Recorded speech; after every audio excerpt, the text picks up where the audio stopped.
clinic, and many, if not all of them, have diabetes or pre-diabetics or risk factors for it. And so it's a tremendous burden of disease here in this portion of the world. And in the islands are actually some of the highest prevalence of diabetes, meaning prevalence is a technical term for the number of people in a given population that have a condition. So the prevalence of diabetes, so X out of 100 people, 5 out of 100, 10 out of 100, etc. Well, as you just mentioned, 1 in 6 people have a diagnosis of diabetes. And I don't know off the back of my hand how many have pre-diabetes, and I don't know how many have risk factors for pre-diabetes. So when you take the cumulative number, you're looking at, I would guess, probably between 3 and 4, if not 4 and 5 of every 6 people are at risk or have it. You're right, because 50% of the population, they don't know that they are diabetics until we diagnose them. Correct. Yeah. No, and screening for diabetes is incredibly important. And if you haven't been screened for diabetes and you have risk factors such as elevated weight, great increased waistline, etc., you should see a healthcare professional for a screening test. I know. But before we go to screening, Am I jumping ahead? Today? No, prevention, of course. Prevention right. is number one. Mm-hmm. But, well, let's talk about the ugliness of sugar. Okay, why sugar, Dr. Thorpe, is so bad for us? Okay, so good question. So sugar is a type of carbohydrate. So unfortunately, because sugar gets a bad rap, carbohydrates get a bad raps too. And it's really unfortunate because we need carbohydrates, and it's one of the macronutrients that we need. So we need carbohydrates, we need proteins, we need fats in order to have the adequate nutritional intake that our bodies require for daily living. And the sugar is most commonly referred to as a refined type of carbohydrate. And it's most commonly in the form of glucose. So glucose is a chemical compound, and it's a subunit of a starch. So starches are what these carbohydrates are, and they're broken down if they're a soluble carbohydrate or a soluble starch, and then they're absorbed into the body and eventually metabolized to glucose. So, sugar is essential carbohydrates are essential for life, but the problem is the highly refined sugar is not essential for life. Why is that? I mean, all the foods are packed with sugars because this increase our energy intake, and they're high in calories, and that can help us to go through the day. Right. So it's actually really interesting. If you look back in the medical literature, in about the 1970s, there was a very significant shift away from fats to sugars. And the thought was that the fats were really bad, and oh man, the fats, they're causing all the heart disease and everything else. And there's some fairly large and very significant journal articles 2 years ago, if memory serves me correct, in the Journal of American Medical Association that kind of uncovered how there was a lot of industry-sponsored research to downplay the harms of sugar and to bring more attention to fats. And so there was a shift in the 70s to sugar, heart disease, cancer, etc. Yeah, I remember when the American Association came with a logo, fat doesn't make you fat, sugar makes you fat. Right, and there is a lot of truth to that because excess sugar, if it's not used up right away in the body through the metabolisms, that it's converted to fat in our body. So that's where a lot of the obesity comes from. Yeah, unfortunately. So coming here, I had to have a treat on my way to the clinic. Don't tell me. Did you eat something with sugar? I did not. I actually went and I bought a very healthy yogurt. Oh, it does yogurt. have monk fruit extract, so it doesn't have the sucrose. Yeah. And it's pretty good. Okay. It's healthy, maybe a little bit pricey, but it was discounted. Mm-hmm. So it Did it taste pretty good? good. Did it taste good? Oh, yeah. good. So Yeah. you can find alternatives to something that's so packed with sugars that are detrimental for our health. So is that the only concern that we have with sugars, obesity? No, well, it's diabetes? obesity and diabetes and all the complications. But I mean, let's think about it in a different way too. It also is affecting our brain. So there's the pleasure pathway in our brain, the dopamine pathway, that leads to addictions, and the sugar plays into that pathway also, and causes great pleasure. I mean, it is an addiction for many people. and the highly refined sugars hit those sensors on our tongue, because you have to remember our tongue actually has only 4 different sensors. One for sugar, one for salt, one for sour, one for bitterness. And all the flavor from food actually comes from its smell of food, and the nose is the one that senses and interprets the smells as flavor. But the sugar directly hits to the tongue, and it goes, in a sense, and I'm using lay terms here, it goes straight to the brain and hits that dopamine pathway. And that's the same pathway that's affected by cocaine, same pathway that's affected by sex, same pathway that's affected by tobacco and all the other pleasure things that people indulge in. So there's the way the body is wired, the physiology that God has created, is such that we have pleasure, and we need pleasure from life. But industry and the many others have capitalized on that to create an addiction also. Yeah, one of those poems I was telling you says, I ate a ton of sugar. It made me very sweet. It also made me very round. Now I can't find my feet. Yes. So a little bit of sugar, is it good, Dr. Thorpe, or is it like sugar in moderation? Is that something that we completely need to exclude from our diet? What is your saying on that? So the recommendation is that we have no more than 6 teaspoons of sugar per day. And that's from all sources. 16? 6, 0, 6, not 1, 6, 0, 6.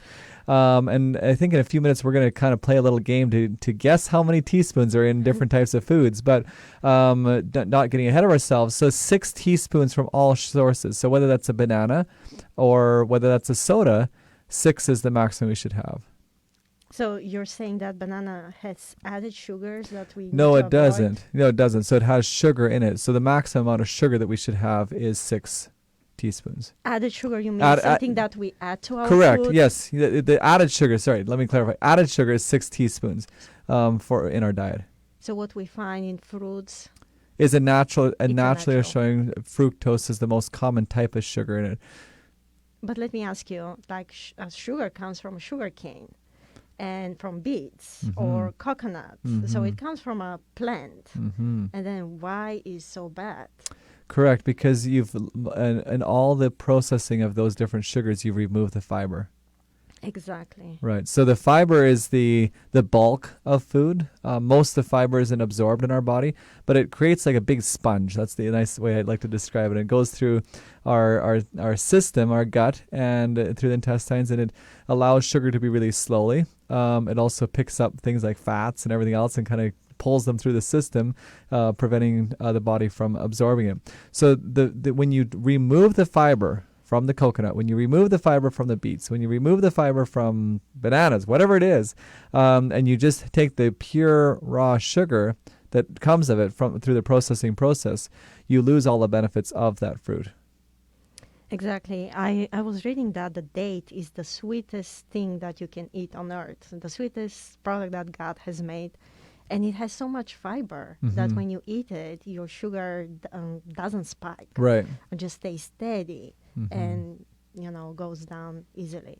So I also read that when you eat an apple, your sugar still stays steady. But when you drink an apple juice, for example, if you drink it, the sugar goes right to 130 and then drops to 50. Yes. Because the pancreas just pours out insulin that starts working and drops your sugar. And then those fluctuations apparently are what we are concerned the most with. And we're going to pick up more on the mechanism of how the body handles the sugar here in a few minutes' time.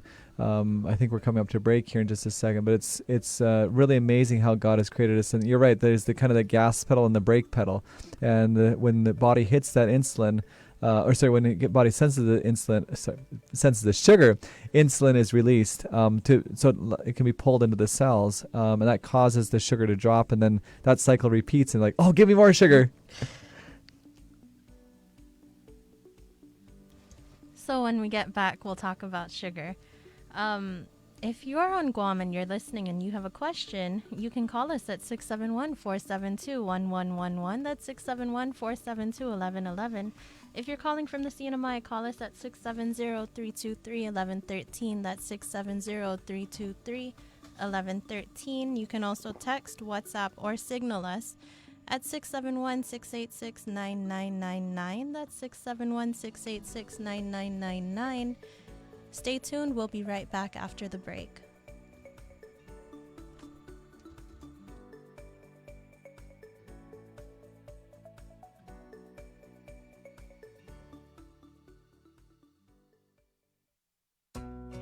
Joy FM, serving up another word made fresh. Isaiah 28:23 through 28.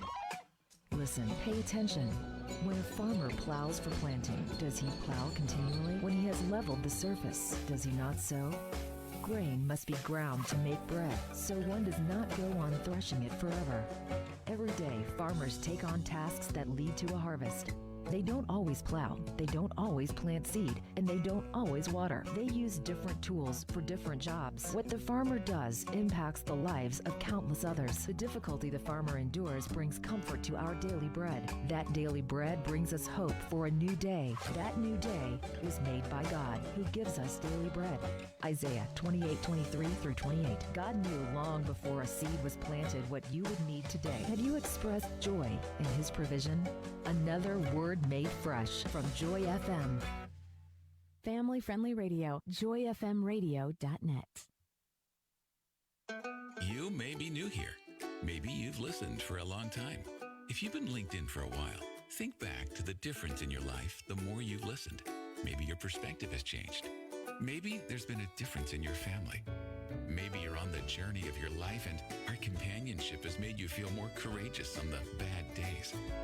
Maybe you'd like to support the very thing that's supporting you. We are listener-supported. Joy FM, family-friendly radio. Si Joe Mossy, and thanks for listening to Total Health on Joy FM. We want to hear from you. Call in with your health-related questions at 472-1111. In Guam or in the Sinamay, the number to call is 323-1113. Text or WhatsApp us at 686-9999. And now, back to the show. Hi, and welcome back to Total Health Live. My name is Rose Trina, and I'm here in the studio today with Dr. Jonathon Thorpe and Elena Taneva. They're both healthcare providers at the Guam SDA Clinic, and today we're talking about sugar. Yes, earlier we were talking about low-fat products, but actually low-fat means high sugar. And it may it be. may, Yeah. correct. And in a minute we can talk about, maybe our listeners can guess how much sugar there is, hidden sugar in the products that we consume on a daily basis. But what would you say, Dr. Thorpe, how much we are allowed to eat sugar a day?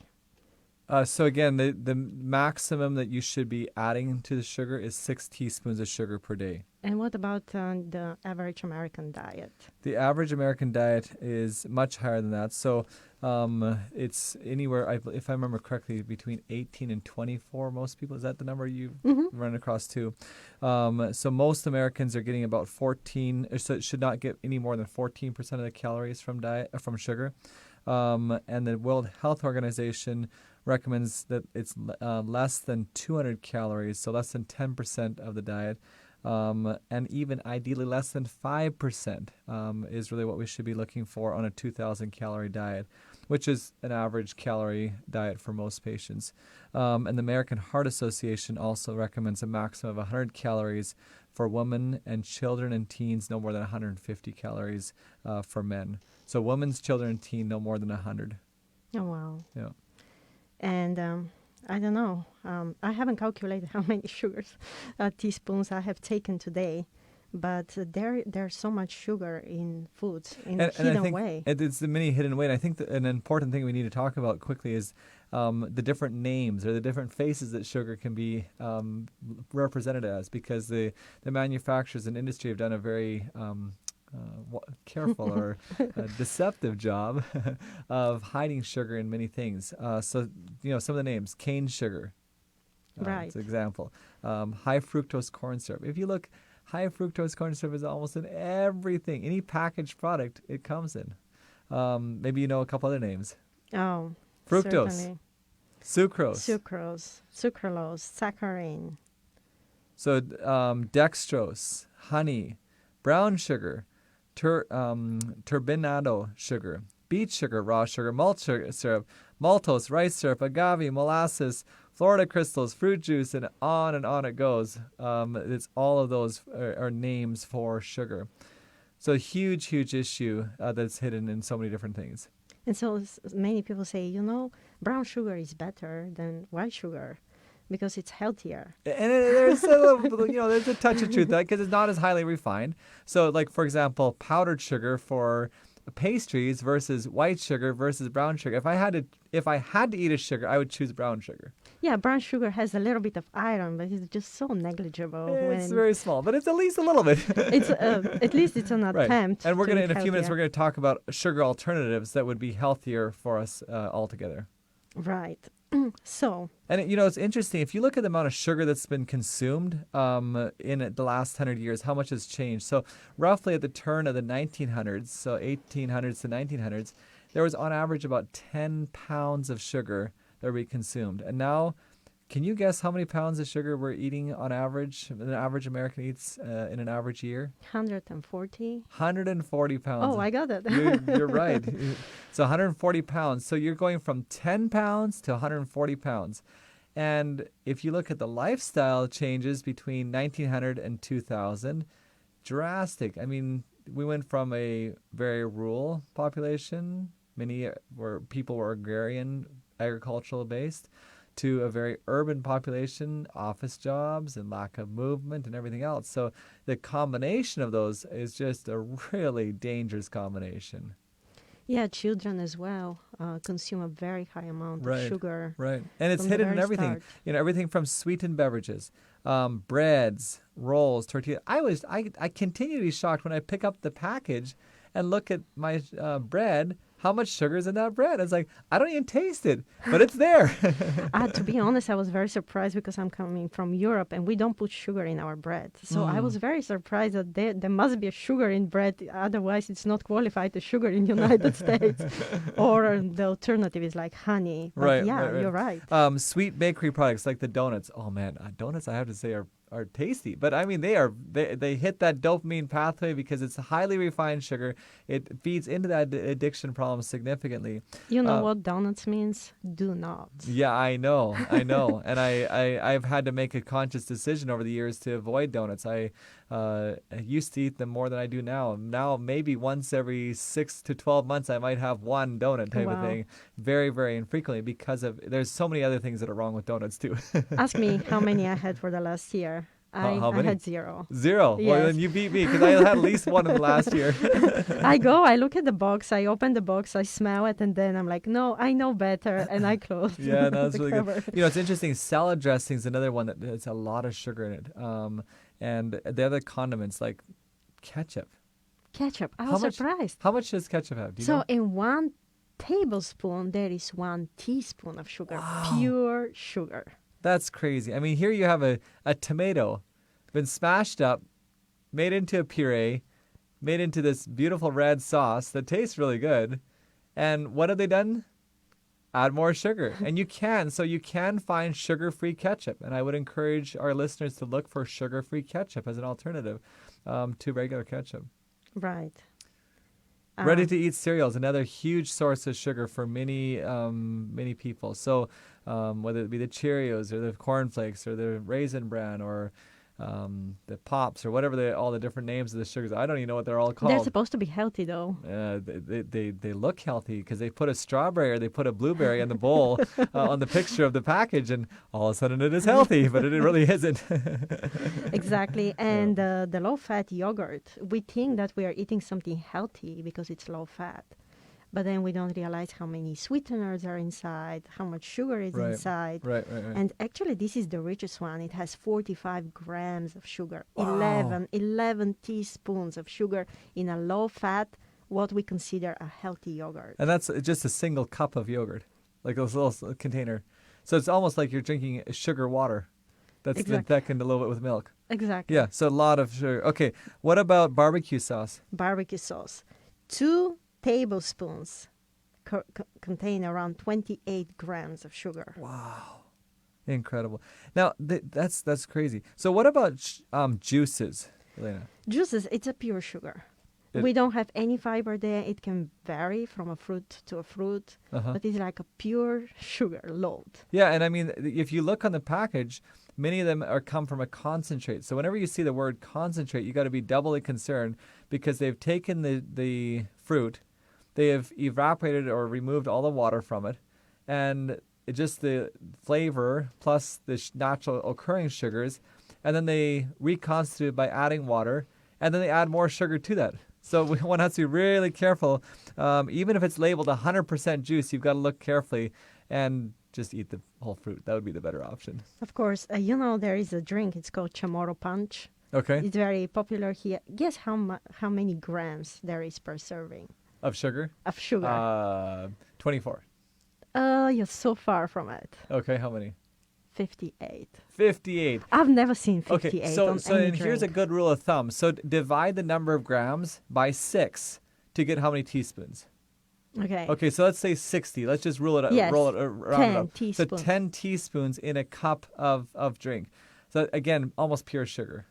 Yeah. Yeah. If you drink a soda a day, you guarantee to have diabetes. Absolutely. If you keep on doing that daily. Absolutely. And sports drinks are another one that have a lot of it. So in a 20 ounce, so that's a half of a liter, 590 ml bottle of a sports drink, many of them contain about 32 grams of added sugar, which is about 9 teaspoons of added sugar. So a lot there. Chocolate milk is another one. So 1 cup of chocolate milk has about almost 3 teaspoons of added sugar in it. Granola, 100 grams of granola, between 5 and 7 teaspoons of sugar. Flavored coffees, another one, 11 teaspoons of sugar in a cup of flavored coffee. Yeah, so basically with your breakfast, you eliminated all those 6 Within allowance of one 6. thing on your Exactly. breakfast, and you guys usually have 3 or 4 things. I mean, for many, a bowl of cereal, plus a cup of milk, plus a cup of fruit juice.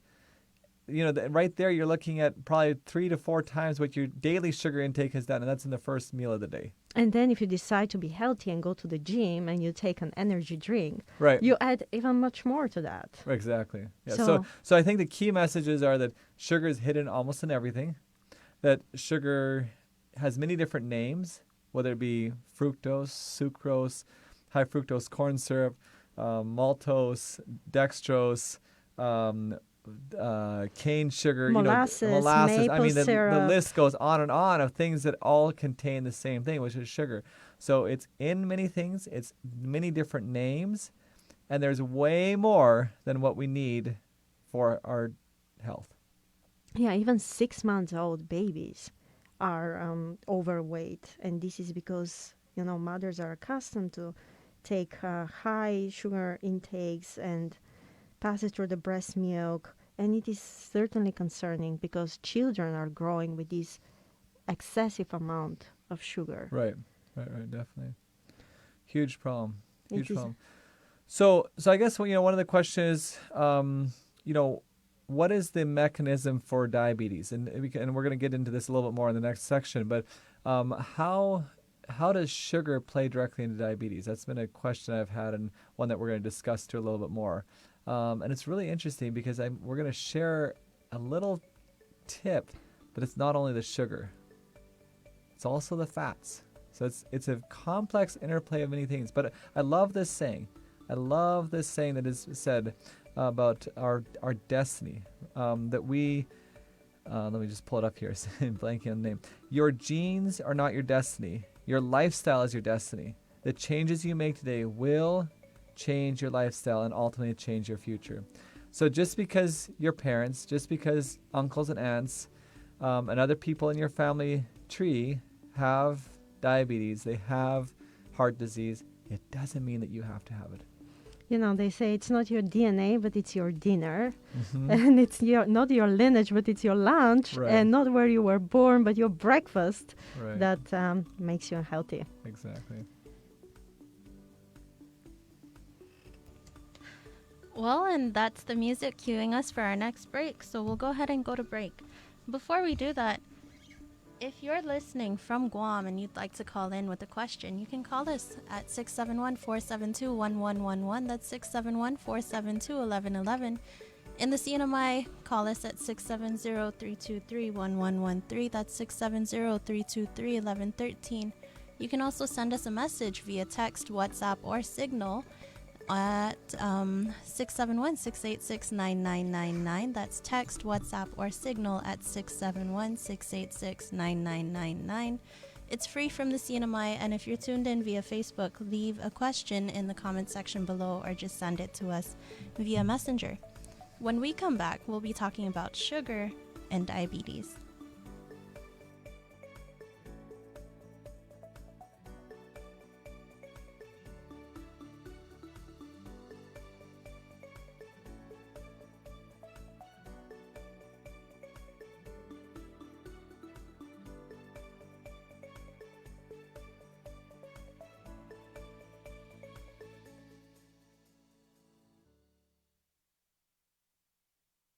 Are you comfortable in your own skin?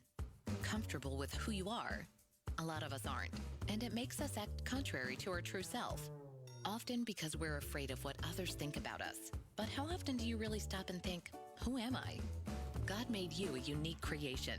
No one else has your blend of personality, talents, abilities, and even quirks. He designed you to be yourself. Don't live for others' approval. It's your skin.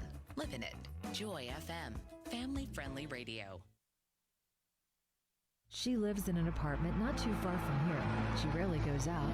If the neighbors think of her at all, it's only to recall her eccentric nature. He lives in one of those pay-by-the-week motels in the old part of town. His drink is usually found inside a plain paper bag. He rarely shaves, and he needs a bath. No one is really sure where the little girl lives. She wears thick glasses, is the last to be picked in school games, and her name is either made fun of or simply forgotten. He lives in a big house on the nice side of town. From his window, he can see golf balls take flight. Most people think he has it all. He knows better, but no one listens. They come in all shapes and sizes. They are largely ignored and easily forgotten. They can mask the pain. They can pretend it doesn't matter. Yet inside, something crumbles.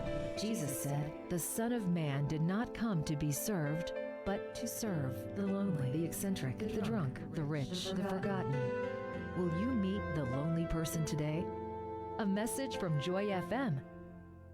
Family-friendly radio, joyfmradio.net. Welcome back. You're listening to Total Health on Joy FM. Call in with your health-related questions to 472-1111 in Guam.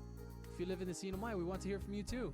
Call 323-1113 or text or WhatsApp us at 686-9999. And now, here's more Total Health. Hi, welcome back to Total Health. My name is Rose Trina, and I'm here in the studio today with Dr. Jonathon Thorpe and Elena Taneva, and they're both healthcare providers at the Guam SDA Clinic. We were talking about diabetes and sugar, but also fat's relation to diabetes. But before that, we're going to jump into a call from a listener. MJ is calling with a question about honey.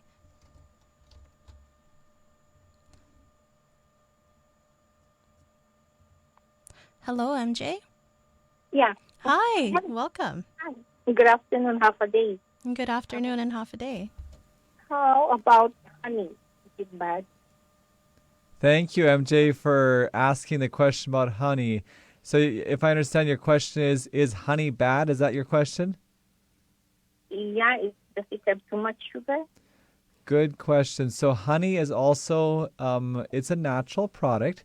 It's made, obviously, by the bees. And so in that sense, it's not a refined product because the bee has made it and it's taken out of the honeycomb and there's a little bit of processing with it. So on the spectrum of processed sugars, it is a healthier option.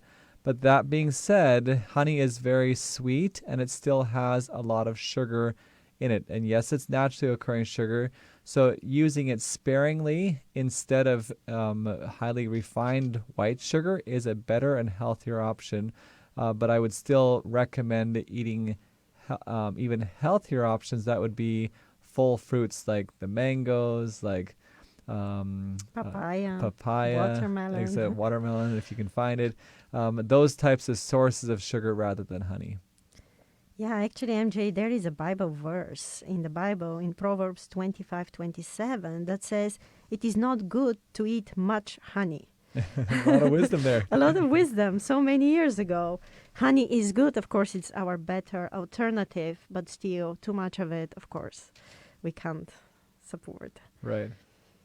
Thank you, MJ, for calling. I really appreciate the question. For other callers, I know we've already listed the phone numbers several times, but please feel free to call in with your questions and we'll answer them for you. But I'm going with MJ's question. Are there any alternatives that we really can use instead Good question. I think that, there are several healthy alternatives. So first of all, the healthiest would be the full unprocessed fruit.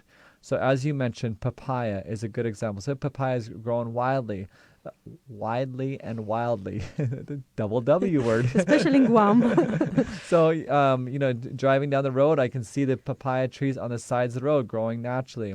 So papaya is a very good option. Pineapple, where it's growing. Guava, star fruit, star apple. I've discovered the star apples. Oh my goodness, Isn't it those amazing? are so good, especially if Exactly. they're ripened to perfection. Really tasty.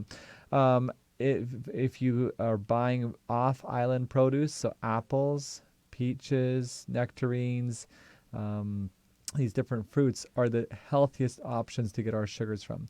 So in lieu of that, if you're going to need to add something sweet to your food, then I would suggest a sugar alternative.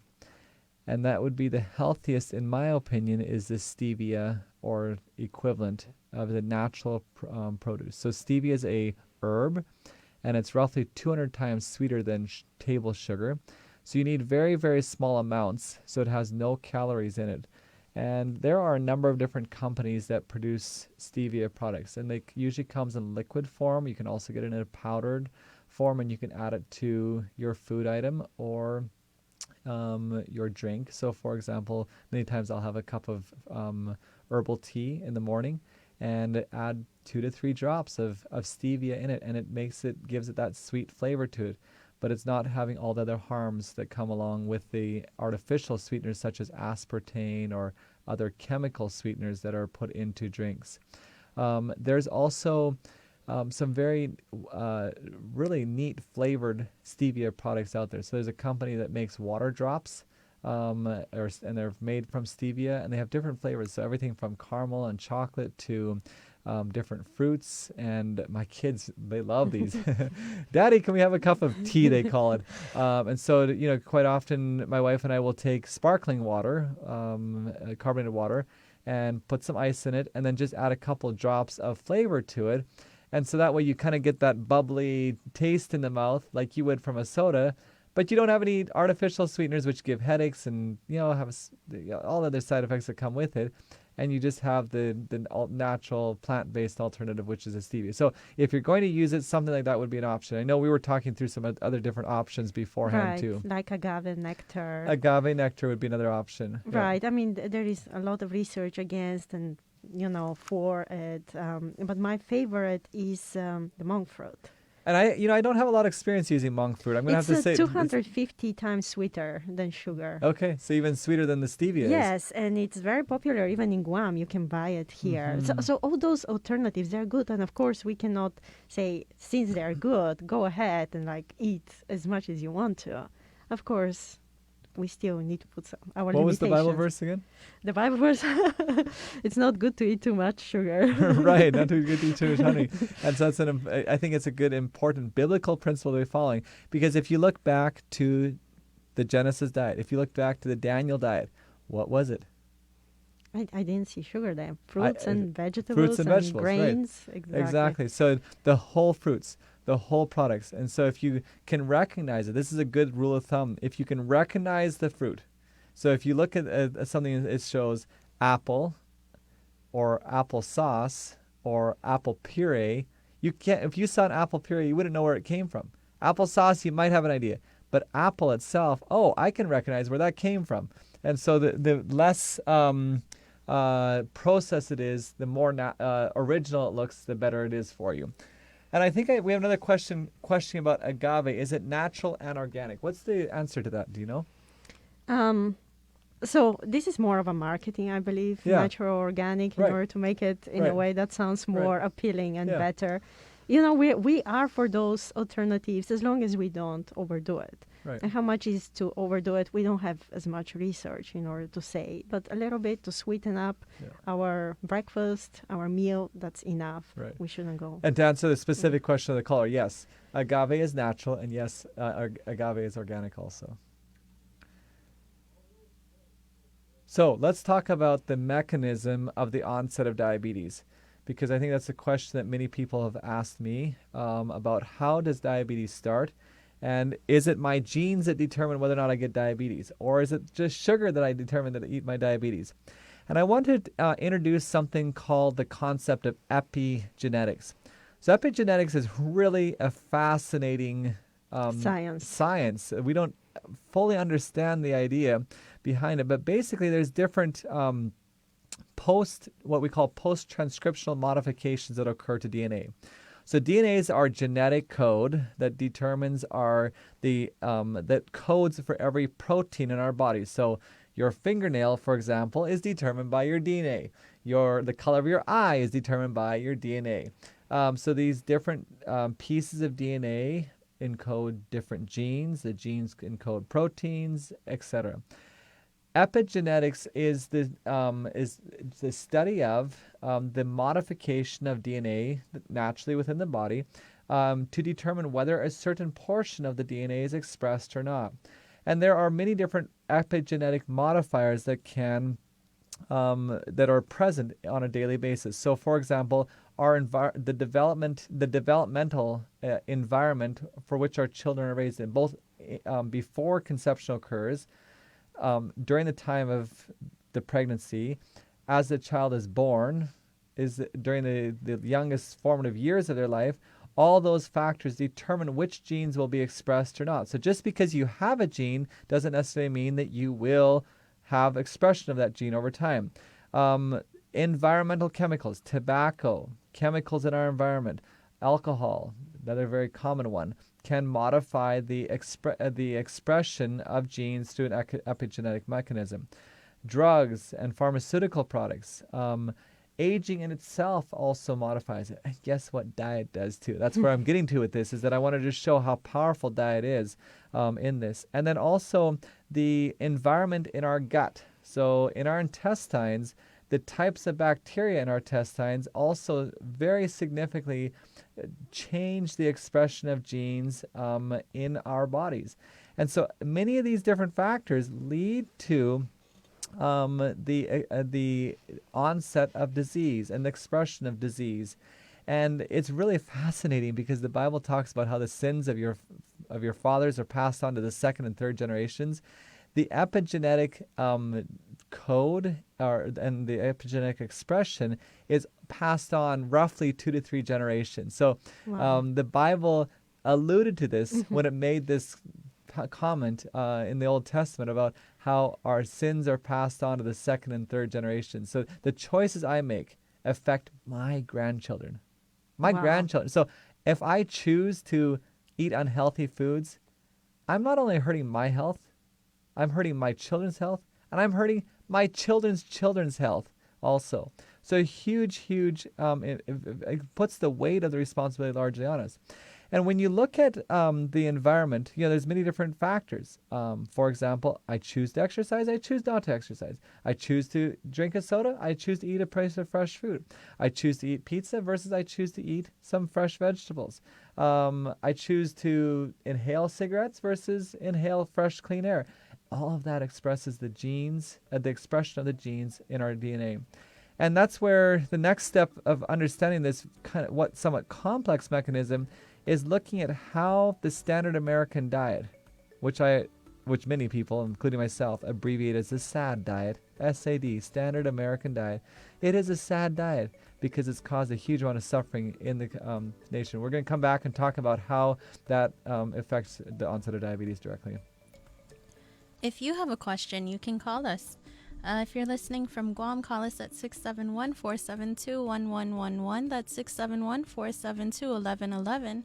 If you're calling in the CNMI, then go ahead and dial 670-323-1113. That's 670-323-1113. Or send us a message via text, WhatsApp, or Signal. That's text, WhatsApp, or Signal at 671-686-9999. That's 671-686-9999. It's free from the CNMI. If you're tuned in via Facebook, you can leave your question or comments in the comment section below, or just send it to us via Messenger. We'll be right back after this break.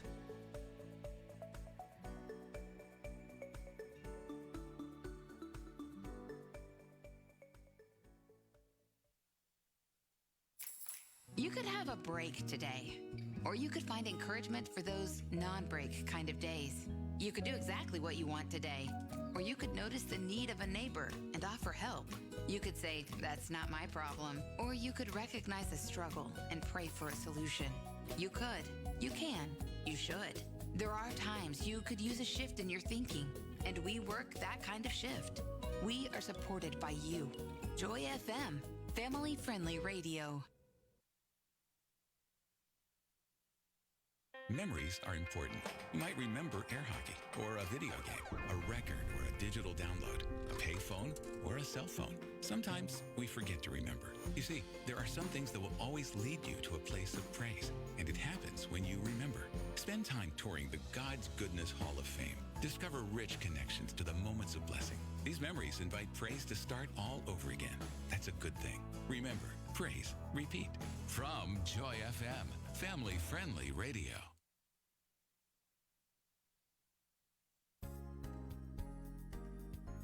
And we're back with more Total Health. Give us a call with your medical questions. Number to call in Guam is 472-1111. If you're in the CNMI, the number to call is 323-1113. Or you can text or WhatsApp us at 686-9999. Now back to the program. Hi, and welcome back to Total Health Live. We have about 13 minutes left of today's show, so if you have a question, don't forget to call it in. But also, we're talking about sugar, so stay tuned. It's a really, really interesting conversation today. Thanks, Rose Trina. And, Elena, we were talking just before we went to break about the standard American diet and how that really affects the onset of diabetes. And so I'm going to try and take a really complex pathway and try to, without a whiteboard, try to draw a visual picture for our listeners to understand kind of the different factors that are contributing to the onset of diabetes. So if you take this typical quote-unquote standard American diet, which is a diet that is high in what? Sugar. And? Fat. And? Sugar, fat, and... highly processed foods primarily. So not the whole foods, the whole grains, the whole plants, the whole fruits, the whole beans, but rather highly processed foods that have all those things that you can take common, including high salt too. So if you take that and you look at the gut itself, our intestines, that diet compared to a whole food plant-based diet, it alters the types of bacteria that we have growing in our gut. And then you add in things like antibiotics that further alters and changes the gut bacterial response. And that changes the different types of fatty acids that are produced in the body from that. And that ultimately leads to changes in the autoregulation of the blood glucose and high blood sugar results. So that's just from the bacterial in our gut, okay? If we come back to the standard American diet and we look at the number of excess calories that comes typically with that diet, it results in a number of hormonal changes in our fat tissue that changes that results in increase in the inflammatory markers. So it's usually a diet that's high in pro-inflammatory substances, and we have an increased level of inflammation in our body. And that leads to insulin resistance ultimately. Insulin, as we mentioned, is kind of like the key to open up the gate or the door to bring sugar from the bloodstream into the muscle, the brain tissues, all the different cells in our body. So insulin is vital. It's absolutely essential, because without insulin, you don't end up bringing the sugar in to be used. And that's partly what happens is when you get insulin resistance, you're like, I got to eat more. I got to eat more. I got to eat more, because your cells inside of the cell, it's starving for food, and the sensors are there saying, I need more food. No, you really don't. You need to get the sugar into the cells itself. So the insulin resistance, again, leads that changes in the glucose regulation, and that leads to high blood glucose. And all of that leads eventually to damaging the pancreatic cells. So the pancreatic cells is where the insulin is produced, and that results in increased release of insulin. And so insulin kind of chasing now. So we have insulin resistance, so we end up getting more insulin, which then furthers that cycle, results in more dysregulation of the sugar.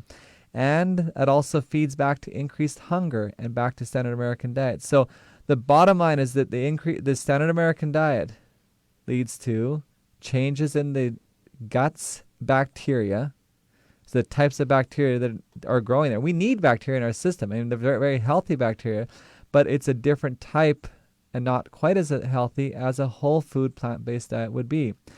And the excess number of calories lead to changes in the hormonal level, resulting in changes in the insulin sensitivity, leading to insulin resistance, and leading ultimately to high sugar in our bloodstream, and it's just a downward cycle from there. And the high insulin levels also result in many other problems, such as cancer. So the high insulin is pro-carcinogenic. It leads to the development of excess blood vessels in our tissues. In response to the growth signals that are there, it leads to the proliferation of cells. And so, interestingly and kind of sadly, exogenous insulin that we use to inject people because of diabetes also increases the rate for cancer too. So we've got about 5 to 7 minutes left. Let's talk about what tangible steps you can take to reverse either prediabetes or diabetes and potentially come off medications, or at least reduce the volume of the amount and the number of medications you're on. So can we really do something? Because if my grandparents were diabetics and my aunts are diabetics and everybody around me had those genes and they kind of pass them on me, is it something I can do about right. it? And as I mentioned a few minutes ago, I think it's really, really, really important that you remember, that we all remember that our genes are not our destiny. Our lifestyle is our destiny. What we choose today, the changes that we make today, will change our lifestyle and ultimately change our future and change our health. So we can make some really positive changes today. So as a nurse practitioner, what are like the top 3 things that you help coach patients in to change and transform their lifestyle to the better, to reverse their risk factors or to reverse the disease itself? Luckily, nowadays with the epigenetic, we know that we can turn on and off genes according to our lifestyle. So we go with the New Start program, which we are very, happy to use that program. Proper nutrition, proper exercise, water, plenty of water. I didn't know that if you drink enough water a day, fat doesn't have place where to go. It is actually a new study that came that if you are very well hydrated, you are less likely to be obese, which is amazing. So then W stands for water, start, S for sunshine. Mm-hmm. Those I will tell you more than 3. Temperance and everything, fresh air, rest, right. and trust. And I think those are very good overarching principles. And I want to drill down a little bit more specifically to like choices that you can make at the grocery store or the farmer's market and at the table. So working towards transforming your plate from a highly processed to a natural array of colors and textures and food items is really, really key. So think about what our ancestors ate 100 years ago, 150 years ago. Here on the islands, as I understand it, it was the taro. It was sweet potatoes, breadfruit, coconuts. It's all these, and in the entirety, in the full piece, and it was fish for their protein source primarily. Unfortunately, our oceans have become more and more contaminated, so even fish may not be as healthy. But fish was a very significant part of the diet. But the goal that I would recommend to patients to pursue is listeners, you're not my patients right now, my listeners, to pursue is half of your plate being colorful fruits and vegetables every meal. Every meal. Oh, the rainbow. The rainbow. And because if you aim for a rainbow of colors, you'll get all the micronutrients that you need. And that all those vegetables have high fiber contents that allows the slow, gradual release of sugar into your body. It sucks up the fat. It allows for volume in your stomach to feel full and not to feel hungry. So half of your plate, 50%, not 40%, not 25%, half of the plate being steamed or fresh vegetables is really the goal. The other thing that's really important is watching the fat side too. So I didn't talk about this so much in the mechanism a minute ago, but the buildup of fat in our liver and our muscles directly correlates to insulin resistance. And the more we look into this, it's as much of a sugar problem as also a fat problem. And so the highly processed fats or animal products on our plates are also really dangerous too. So shifting that other quarter of the plate from animal protein to plant-based protein, meaning beans primarily, is a wonderful choice you can make. I remember this last year, a patient who came into my clinic. His hemoglobin A1C, the marker for sugar for diabetes that we use to track to monitor diabetes control, was 12.6 or 12.8, somewhere 12 point something. And he took our advice seriously by going to half a plate of vegetables every meal. Wow. And he cut out the animal products and ate more beans, the brown rice. Guess what his hemoglobin A1C number dropped to in 3 months' time? 8. Lower. Really? 6. What? 6. And so for reference, 6.5 is diabetes, 6.5 and above is diabetes, 6.5 to 5.7 is pre-diabetes, less than 5.7 is normal. And we are working towards, we're down to half of one medicine now. We're working towards getting down to 0 medicines and less than that 5.7 through a combination of exercise, through a combination of careful choices on the food, and avoidance of packaged, highly processed foods. And we will have put diabetes into remission. The definition of remission for diabetes is less than 5.7 for 12 months off medicines. And we can do it. You can do it. Listener, you can do it. What was the Bible text again? Too much honey, it's not good. It's not good. So too much honey. And that could be a universal saying. Too much sugar is not good. Too much fat is not good. But looking at a rainbow of colors across a spectrum of different textures and different types of fruits and vegetables, whatever is available for you, because every island, every spot has some naturally grown produce. And I recognize that in some of our listening areas that you are living in food deserts, and it's very, very difficult. But as much as possible, try to focus towards that goal. And especially living in the era with COVID-19, we really lower our immune system if we consume high processed foods and sugars. Did you know that one white blood cell can kill 48 bacteria if the sugar is normal in the blood? But if it is elevated, it can kill only 1. Wow. Can you imagine That's that? amazing. And that's why people that have elevated sugars, their wounds just cannot heal. Yeah. And infection keeps on. I'm so glad for this there. conversation today, Elena, because I've learned a lot from the different things that you've shared. And I like that a few of those sayings you had earlier on about sugar. And I want to just encourage every listener that you can, through positive choices, radically transform your health to the better.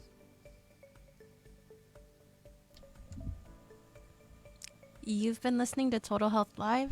Thank you for tuning in. And Dr. Thorpe and Elena, thank you so much for coming in today and talking with us about sugar. it was very informative, and also it was really, really helpful, I'm sure. Thanks, Roshina. Glad, and I look forward to the next time that I can be back again. Thank you.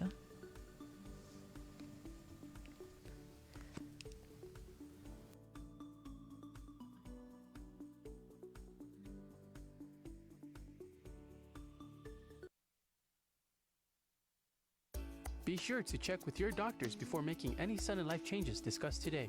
Total Health is brought to you in partnership with Guam Seventh-day Adventist Clinic, where health is their mission. We look forward to seeing you next Wednesday. Thank you, and si Juas Masi for listening to Total Health right here on Joy FM. You are listening to KSDA 91.9 FM, Agate and Agani Heights, Guam, and simulcast on KORU 89.9 FM, Garapan, Saipan. The time is now 6 o'clock. Sometimes it seems like the newest arrival in a family is the one who gets all the attention. Oh, you're so cute.